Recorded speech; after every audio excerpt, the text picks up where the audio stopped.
Here's your spider, Angelique. This is the first spider I've seen in my garden. Are you scared? I'm not scared. It's not a poisonous one. It's just a garden spider.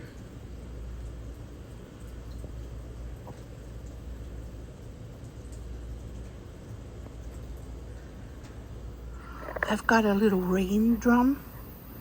This one's tiny, but I intend to put it out here in the garden.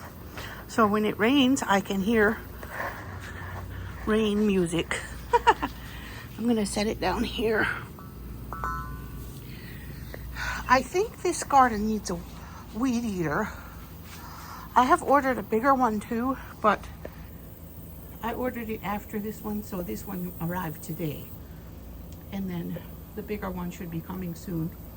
And I want them back here so I can hear the drum when it rains.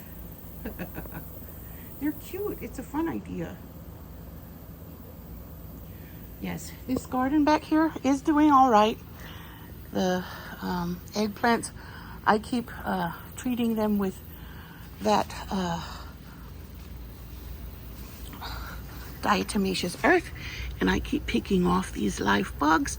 Come on, you doofus. Come here, you. See, I got him, and I'm gonna dash him against the house. Well, I thought I was. Yeah, I dashed them against the house. I hope they die when I do that. But I need to treat again with diatomaceous earth. There's a geranium and a marigold. They're doing great. That marigold almost died, but when I started because the rain doesn't give it enough water. So when I started watering regularly, it started getting better. That marigold is such a pretty color.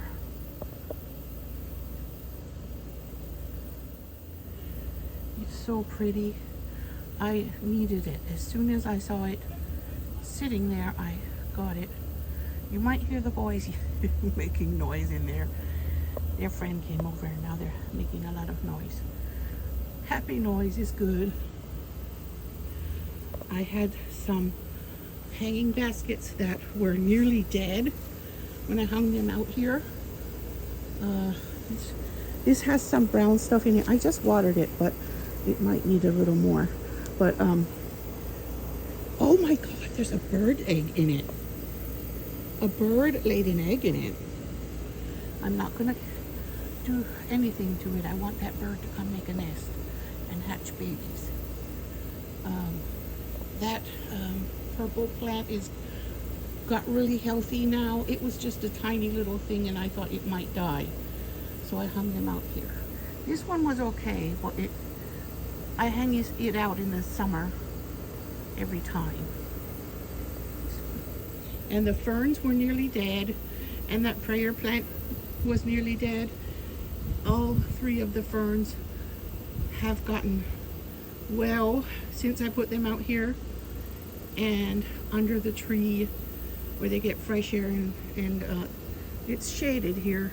You might get a little bit of sunlight, but barely, just barely, not any worth mentioning. And they love it out here. So every summer this is their spot. I hung everything on an A-frame from an old swing.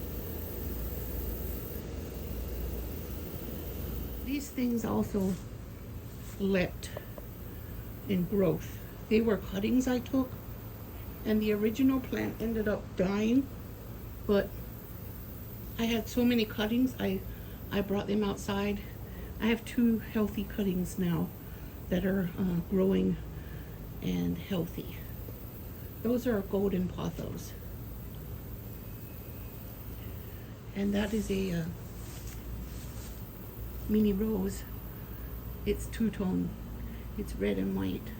And I got it at Christmas time. It looked like peppermint candy because of its color. It's healthy. It almost died 3 or 4 times, but now after I hung it out, it really got better, especially when I started watering it regularly in between rains. I think the rainwater makes a big difference when I put things outside. And here's one of my lemon trees. I think that one dried up, and there's one over there at the other end, healthy, and that one also dried up. So I have 2 healthy ones and 2 that dried up. So that's not bad. Getting 2 healthy trees from lemons that I ate at home is fun, and it's good, I think. It could have done better probably, but I'm happy if I get 2. These babies are always waiting for me to come out. They're always waiting for me to come out. You gonna follow Mama? They always follow me. They have food. But I just watered this garden, and I noticed that some of my peppers are ready. I have a red one here. Oh, maybe. I think I'll leave that one longer, but this one is ripe. And then down here I have some jalapenos. There's one.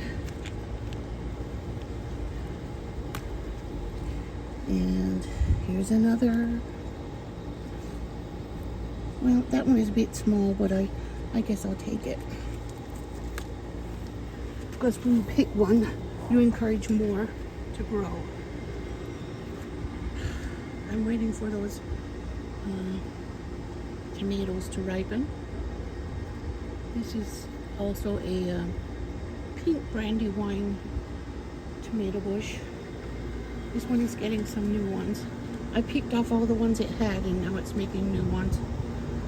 Pink brandywines are not the most prolific. They're the most delicious, but they're not the most prolific producers of tomatoes. But they are my favorite for tomato sandwiches because of the flavor. Here's a couple more peppers. Oh goodness. There are my peppers I just picked. Shiny and fresh. Ready to season my food. So I made the egregious mistake of buying the cheaper cat food, and they're disdainful about it. They disdain to eat it. I made this egregious mistake, and they have let me know that they don't want to eat it, and they're not going to eat it because they don't like it. So I have to supplement by giving them tuna, and I try to get the tuna juice to soak into the food so they'll eat it. Nobody can resist some good tuna. Yes, nobody can resist if it's good tuna. They look at me like I've done something criminal because they don't want to eat it.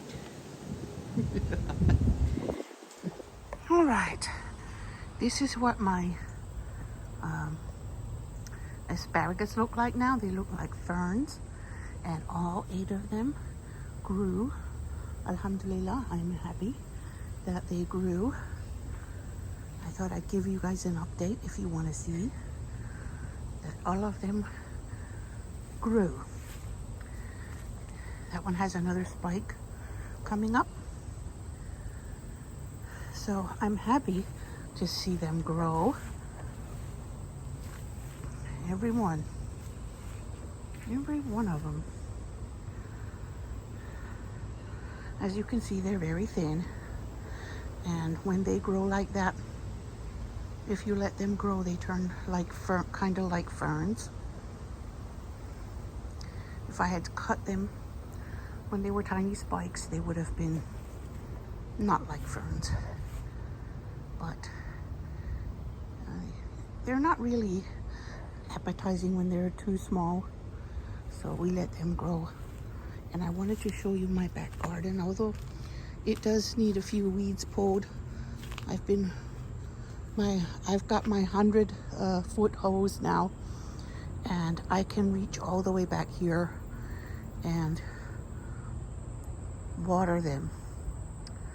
Unfortunately, the weeds take a drink too. And my these black elephant ears have gotten really big now compared to how they were when I first got them. I don't know if they will stay alive or if they will die during the winter. I think I'm gonna dig them up in the fall.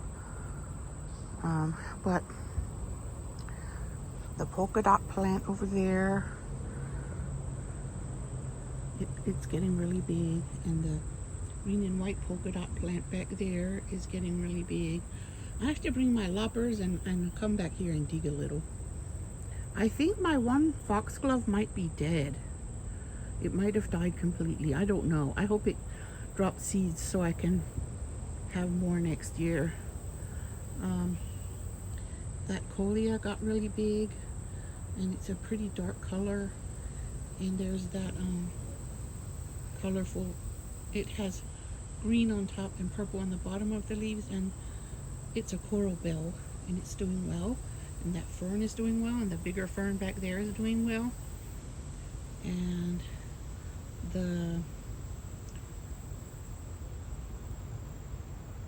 what are those called? I forgot what they're called, but they're gonna be gorgeous if they continue to grow. And my hostas back there. That one hosta looks a little bit sus, but I'm thinking maybe I should bring it fertilizer just once. Maybe it needs a boost. I'm pretty happy with how the plants are growing back here. They look happy. I just need to trim out the undergrowth that I don't want here. My shade garden is off to a good start. I'm probably not done. I'm probably gonna add some more. If I don't get any white foxgloves next year from those seeds, I'll buy another and hope for the best with it. Don't know why it died, but the pink purple one is still here.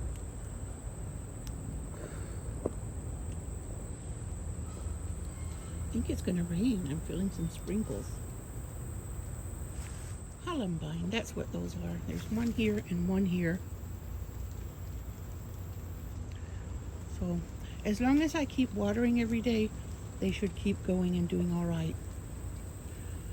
When it's hot, so hot. And now it's gonna rain right after I watered everything with the hose. It's gonna rain. That's okay.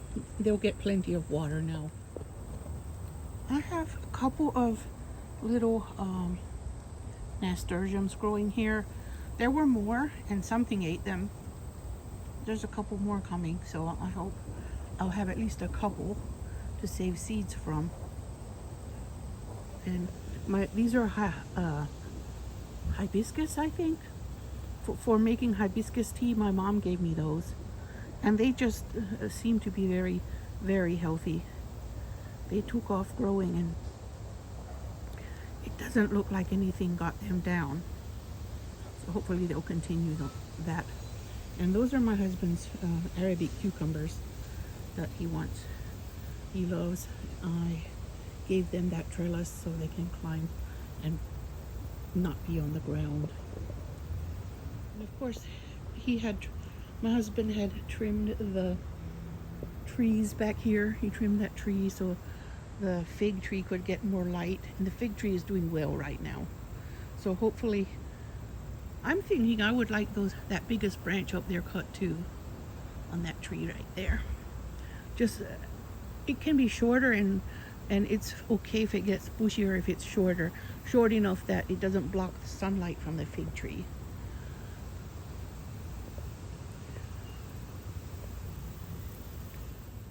These are some cherry tomatoes. I'm letting them climb up the back of the bed because they want it to lay down. I think they might be a little bit gangly. I think they're a little short. I mean, on sunlight, because I think they wouldn't be so tall and skinny if they had more sunlight. But If they can grow up the back of the bed and still give me tomatoes, I'm okay with it. Hi there, Alfalfa. Hi, sweet Alfalfa. Can I pet you? Can I pet you? His one eye looks a little like miserable. And here's my little Mittens. She always wants pets. She gets jealous if I pet anyone else. But Alfalfa likes pets too. And so does my Dashie. My little Dashie. Oh, look at you. Oh, no, look at you. See, Mittens needs pets. No matter who I pet, she wants to get in front. She's jealous. Are you jealous? Yes, and that's my little Alfalfa. I thought that was a cute name. It could be a boy or a girl, but I thought the way its hair looked in the front, the way the black it looks like parted hair, and it reminded me of Alfalfa and the Little Rascals. And I have one here named Darla. I don't know where Darla is right now. Maybe down there. I think that's Darla. Yes, Darla is laying down on the paper towel.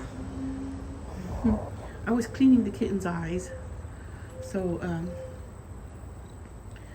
a piece fell down, and they've already claimed it when I lay down on it. That little one laying there cleaning her paw, that's Darla. I haven't named this one yet because they look alike and I can't tell them apart very well, so I don't really know how to name them. That little guy there, that is Tiramisu, and this is Cougar, and that's Panther, the little black ones. And then there's a little black one here named Bobcat. Well, it's black, it's more brown. Hi, Mittens, you spoiled girl. You little spoiled girl, my love. She's so cute. There's Cannoli. That's Cannoli, yeah. Hi, Cannoli. Under the chair. So this is the concoction I use. It's leftover black tea. It's very strong if I use it undiluted, so I diluted it with some water and warmed it in the microwave, and I put a sprinkle of sea salt in it, and I used that to wash the kitten's eyes. I got permission from a vet to use black tea to clean their eyes, and because it's an old home remedy for human babies, and she saw no reason why I couldn't use it to clean the kitten's eyes. And I also found out that you can make saline, so I decided to add a little salt, so it's got the tea tannins and the saline, and it works well for cleaning their eyes. They started getting better as soon as I used this tea, and it's warm when it's more soothing if it's warm.